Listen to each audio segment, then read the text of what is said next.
Assalamualaikum warahmatullahi wabarakatuh. Shalom, Om Swastiastu, Namo Buddhaya, dan salam kebajikan bagi kita semua. Perkenalkan, saya Destiana Fani Chandra dengan NIM 2052300033, yang dimana pada kesempatan kali ini saya akan membahas mengenai materi percobaan dan penyertaan. Halo, boleh kenalan dulu nggak? Nama kamu itu siapa dan dari fakultas apa? Nama saya Bayu Prasetyo dari Fakultas Hukum Untar. Nah, kalau dari fakultas hukum kan berarti udah belajar pidana ya? Boleh nggak kamu jelasin apa itu percobaan dan apa itu penyertaan? Kalau percobaan itu yaitu suatu tindak pidana yang diupayakan tapi itu tidak berhasil. Jadi cuma sampai percobaannya doang. Jadi kalau misalkan kalau penyertaan itu tindak pidana yang dilakukan lebih dari satu orang, misalkan 2, 3, terus terusnya. Dan kalau misalnya kan ada pelaku ya, boleh nggak kamu jelasin itu pelaku itu apa sih? Kalau pelaku itu orang yang melakukan perbuatan tindak pidana itu. Nah, dia itu dipandang apa ya? Tanggung jawabnya lebih tinggi daripada orang pelaku lain. Oke, dan kalau niat itu apa sih kalau menurut kamu? Kalau niat itu dia sikap batin seseorang sih, kehendak dia, keinginan dia. Oke, thank you ya. Kalau boleh perkenalan nggak, nama kamu siapa dan dari fakultas apa? Perkenalkan, nama aku Putri Melika Nabila Tasya dari Fakultas Hukum. Nah, kalau dari fakultas hukum kan berarti udah belajar pidana nih. Boleh tahu nggak apa itu percobaan dan apa itu penyertaan? Kalau percobaan sendiri itu adalah seseorang yang melakukan tindak pidana, tapi tindak pidananya itu tidak selesai ia lakukan. Kalau penyertaan itu aku mendefinisikannya itu sebagai orang yang ikut campur dalam suatu tindak pidana. Nah, kalau pidana kan ada pelaku nih. Kalau pelaku itu menurut kamu itu apa? Kalau pelaku itu orang yang melakukan suatu tindakan yang melanggar hukum. Dan kalau niat itu menurut kamu itu apa? Kalau niat itu adalah kehendak dari diri sendiri untuk melakukan suatu tindak pidana. Oke, thank you ya. Yang pertama kita akan membahas mengenai percobaan, yang dimana menurut Chandra Malik ia mengatakan bahwa percobaan ini adalah upaya tanpa adanya suatu keberhasilan. Selanjutnya, menurut Pompey, guru besar dari Utrecht, ia juga mengatakan bahwa percobaan itu adalah suatu tindakan yang diusahakan melahirkan apa yang diatur oleh undang-undang, yang dikategorikan sebagai suatu kejahatan. Namun, tindakan yang ia lakukan itu tidak berhasil melahirkan suatu tujuan yang ingin dicapai oleh dia. Jadi dapat disimpulkan bahwa pengertian percobaan sendiri adalah suatu tindakan yang dilakukan oleh seseorang dengan tujuan untuk melahirkan tindakan kejahatan yang tercantum dalam undang-undang. Namun, tindakan yang dilakukan olehnya ini tidaklah berhasil atau tidak melahirkan suatunya kejahatan. Di Indonesia, percobaan melakukan suatu kejahatan diatur dalam buku 1 tentang aturan umum pada bab 4 pasal 53 dan 54 Kitab Undang-Undang Hukum Pidana. Di dalam pasal 53 KUHP ini hanya menentukan bila kapan percobaan melakukan kejahatan itu terjadi, atau hanya menentukan syarat-syarat yang harus dipenuhi agar seorang pelaku ini dapat dihukum karena bersalah telah melakukan suatu percobaan. Syarat-syarat tersebut adalah yang pertama, adanya niat atau kehendak dari pelaku. Niat sendiri adalah kehendak melakukan perbuatan yang dilarang atau menimbulkan akibat yang dilarang. Yang kedua adalah adanya permulaan pelaksanaan dari niat atau kehendak. Permulaan pelaksanaan perbuatan yaitu di mana perwujudan atau realisasi dari unsur niat dan kehendak. Dan yang ketiga adalah tidak selesainya pelaksanaan semata-mata bukan karena kehendak dari si pelaku. Menurut Muljatno dalam Adami Chazawi, niat jika dipandang dari sudut bahasa artinya sikap batin seseorang yang memberikan arah kepada apa yang akan diperbuatnya. Kemudian selanjutnya niat menurut Surinya, ia mengatakan bahwa niat adalah tidak lebih dari suatu rencana untuk mengadakan suatu perbuatan tertentu dalam keadaan tertentu di dalam pikiran. Jadi niat atau kehendak itu dibagi menjadi dua bagian, yaitu yang pertama adalah subjektif, artinya sikap batin yang memberikan arah tertentu kepada suatu perbuatan, dan tolak ukurnya adalah niat atau kehendak atau sikap batin yang dimiliki pelaku untuk melakukan perbuatan yang dilarang atau menimbulkan akibat yang dilarang. Yang kedua adalah objektif, yang artinya sikap batin dilihat oleh orang lain dengan adanya suatu perbuatan yang merupakan pelaksanaan terhadap niat yang nyata yang ditujukan untuk melakukan perbuatan yang diniati. Tolak ukurnya adalah adanya perbuatan yang dilakukan oleh pelaku dalam mana perbuatan tersebut ini bersifat membahayakan kepentingan umum yang dilindungi oleh undang-undang. Jadi dapat disimpulkan bahwa niat itu adalah suatu rencana yang dilakukan oleh individu atau lebih untuk mengadakan suatu perbuatan tertentu dalam keadaan tertentu juga. Dan niat ini dapat diketahui oleh orang lain apabila ia mengatakannya kepada orang lain bahwa ia akan melakukan suatu perbuatan kepada seseorang. Dan niatnya ini juga dapat diketahui dari perbuatan yang mana merupakan suatu permulaan dari pelaksanaan niat. Contohnya apa? Misalnya, pelaku ini hendak membunuh korban dengan cara menikamnya dengan menggunakan pisau. Namun, karena mendapatkan perlawanan dari korban, maka si korban ini hanya menderita luka-luka di lengannya atau di tangannya. Jadi, niat membunuh dari si pelaku ini tidaklah selesai, tapi muncul akibat lain yang tidak dikehendaki oleh pelaku, yaitu terdapatnya luka pada korban. Selanjutnya adalah permulaan pelaksanaan. Permulaan pelaksanaan ini sangat penting untuk dipahami. Mengapa? Karena fungsinya ini adalah untuk menentukan apakah telah terjadi suatu percobaan melakukan kejahatan atau belum dilakukan, atau biasanya disebut dengan sudah konkret atau belum konkret. Niat itu juga pada dasarnya harus diwujudkan dalam suatu permulaan pelaksanaan, serta seseorang yang mempunyai niat ini sampai pada tujuan perbuatan yang dikehendakinya atau yang diinginkannya. Biasanya ini terdiri dari suatu rangkaian perbuatan. Namun, sebelumnya kita harus mengetahui apa saja yang termasuk dari syarat permulaan pelaksanaan. Menurut MVT, permulaan pelaksanaan adalah permulaan pelaksanaan dari suatu kejahatan yang perlu dibedakan antara perbuatan persiapan dan perbuatan pelaksanaan yang nantinya akan diserahkan kepada pertimbangan hakim.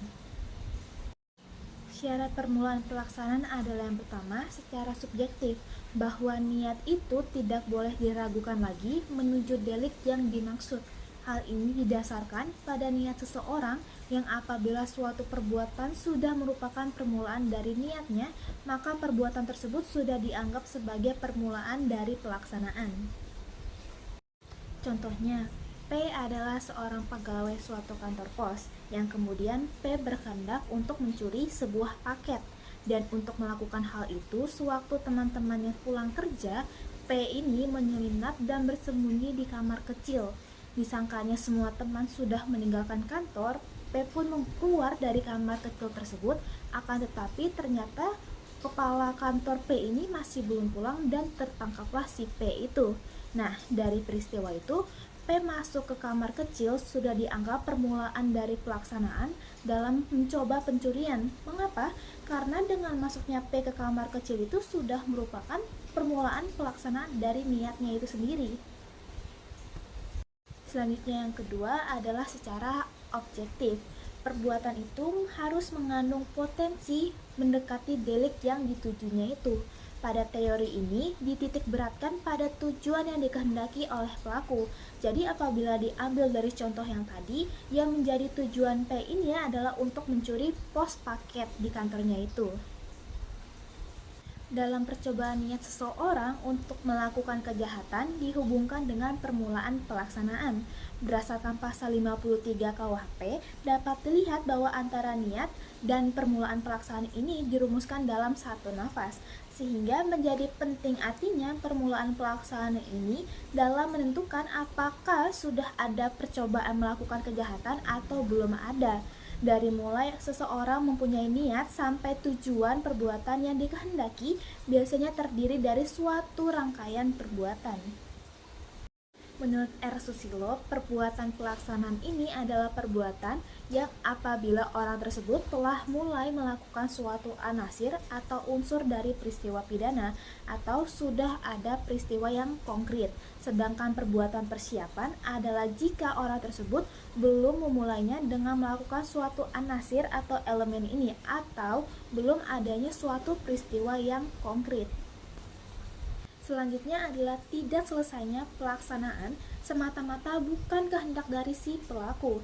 Dapat dipahami bahwa bukan merupakan percobaan apabila ada pengunduran diri secara sukarela dari si pelaku untuk menyelesaikan pelaksanaan perbuatan, yang pada akhirnya dia mengundurkan diri secara sukarela, yang artinya bahwa kehendak atau niat semula untuk melakukan kejahatan dengan sendirinya menjadi terhapus.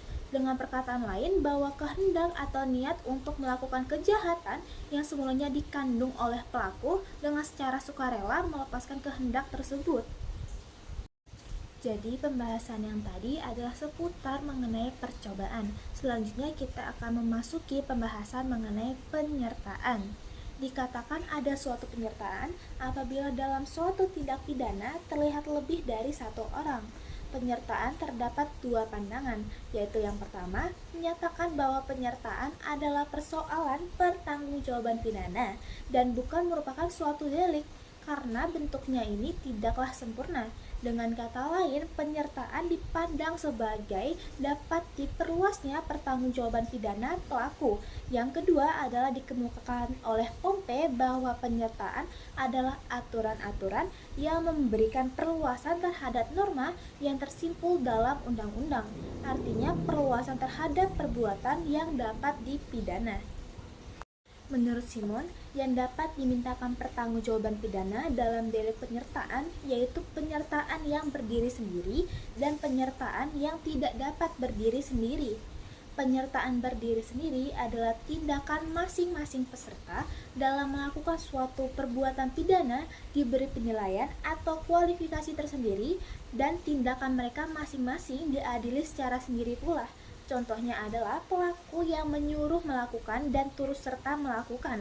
Sedangkan penyertaan tidak berdiri sendiri adalah dapat tidaknya seseorang peserta dihukum tergantung pada peranannya dalam perbuatan pidana yang telah dilakukan oleh seorang pelaku dan tergantung pula apakah perbuatan yang dilakukan oleh pelakunya itu merupakan suatu pidana atau bukan.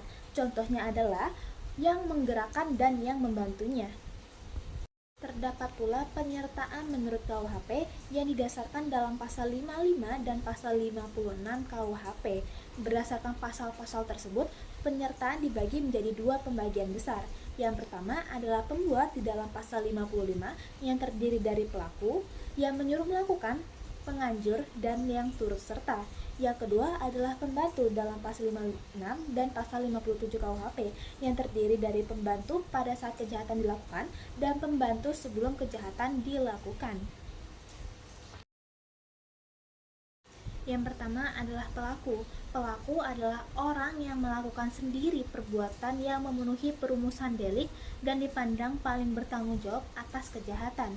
Berdasarkan pendapat para doktrin bahwa pelaku adalah mereka yang memenuhi semua unsur tindak pidana dan klasifikasi pelaku yang ditentukan dalam pasal 55 KUHP adalah mereka yang melakukan tindak pidana, mereka yang menyuruh orang lain untuk melakukan tindak pidana, mereka yang ikut serta dalam suatu tindak pidana, dan mereka yang menggerakkan orang lain untuk melakukan tindak pidana. Yang kedua adalah mereka yang melakukan tindak pidana.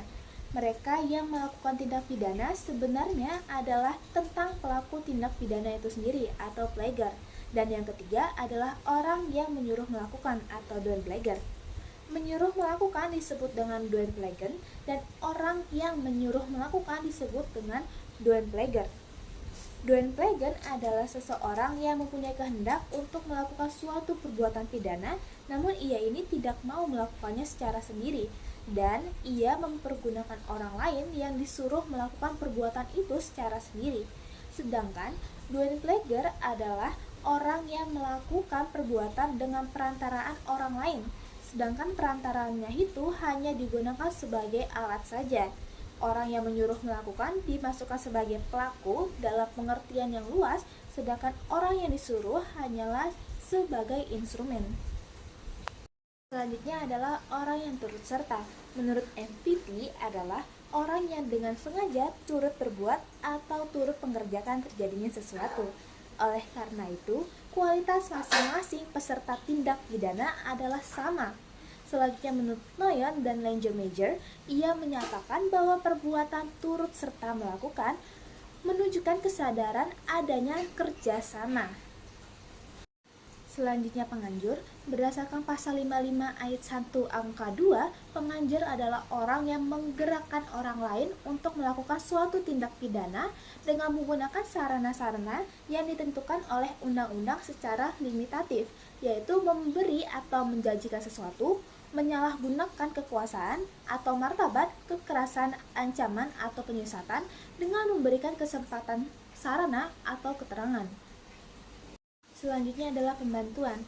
Berdasarkan pasal 56 KUHP, pembantuan itu ada dua jenis. Yang pertama adalah pembantuan pada saat kejahatan dilakukan, yang dimana pembantuan ini mirip dengan turut serta. Namun perbedaannya adalah seperti pembantuan perbuatannya ini hanya bersifat membantu atau menunjang, sedangkan pada turut serta ini merupakan perbuatan pelaksanaan. Yang kedua adalah pembantuan sebelum kejahatan dilakukan.